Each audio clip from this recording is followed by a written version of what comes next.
ನಮಸ್ತೆ. ಇವತ್ತಿನ ವಿಡಿಯೋದಲ್ಲಿ ನವರಾತ್ರಿಯ ಸ್ಪೆಷಲ್ ಅಂದಮೇಲೆ ರಂಗೋಳಿನೂ ತುಂಬ ಇಂಪಾರ್ಟೆಂಟು. ರಂಗೋಳೆ ಹೊಸ್ಲು ಮುಂದೆ ಎಲ್ಲ ರಂಗೋಳೆ ಕಲರಾಗಿ ಹಾಕೋದ್ರಿಂದ ನಮಗೆ ತುಂಬ ಚೆನ್ನಾಗಿ ಕಾಣಿಸ್ತದೆ. ಯಾವಾಗಲೂ ನಾವು ರಂಗೋಳೆ ಹಾಕ್ಬೇಕಾದ್ರೆ ಅಕ್ಕಿ ಹಸಿಟ್ಟಿಂದ ರಂಗೋಳೆ ಹಾಕ್ಕೋಬೇಕು. ಕಾವಿ ಹಾಕ್ಕೊಂಡು ಅದ್ರ ಮೇಲೆ ಅಕ್ಕಿ ಹಸಿಟ್ಟಿಂದ ಹಾಕ್ಬೋದು.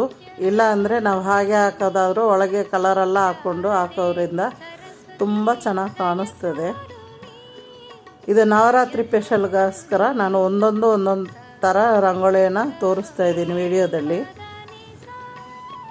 ಹೀಗೆ ಸಂಜೆ ನಾವು ಪೂಜೆ ಮಾಡೋದಕ್ಕೆ ಮುಂಚೆ ಹೀಗೆ ಈ ಥರ ರಂಗೋಳಿಯನ್ನು ಮನೆ ಮುಂದೆ ಹಾಕೋದ್ರಿಂದ ನಮಗೆ ಐಶ್ವರ್ಯ.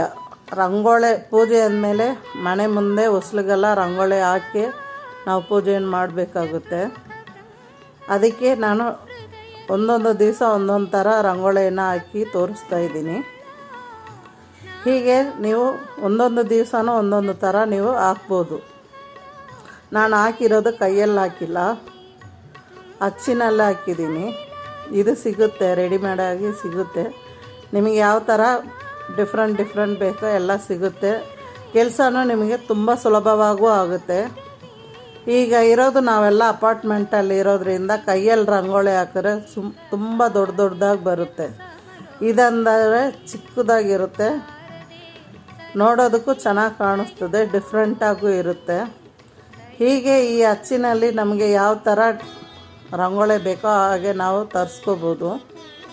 ಅದರಲ್ಲಿ ಕಲರ್ ರಂಗೋಳಿ ಒಳಗೆ ಆ ಬಾಕ್ಸ್ ಯಾವ ಡಿಸೈನ್ ಇದೆಯೋ ಅದರೊಳಗೆ ಕೈಯಲ್ಲಿಂದ ಸ್ವಲ್ಪ ಎತ್ತು ಹಾಕಿದ್ರೆ ತುಂಬ ಚೆನ್ನಾಗಿ ಕಾಣಿಸ್ತದೆ. ನಾನು ಒಂದೊಂದು ದಿವಸನೂ ಒಂದೊಂದು ವಿಧವಾದ ರಂಗೋಳಿಯನ್ನು ಹಾಕಿದ್ದೀನಿ. ಹೀಗೇನು ನವರಾತ್ರಿ ಸ್ಪೆಷಲಾಗಿ ರಂಗೋಳಿ ಹಾಕ್ಬೋದು ಅಂತ ವಿಡಿಯೋದಲ್ಲಿ ತೋರಿಸ್ತಾ ಇದ್ದೀನಿ. Thank you.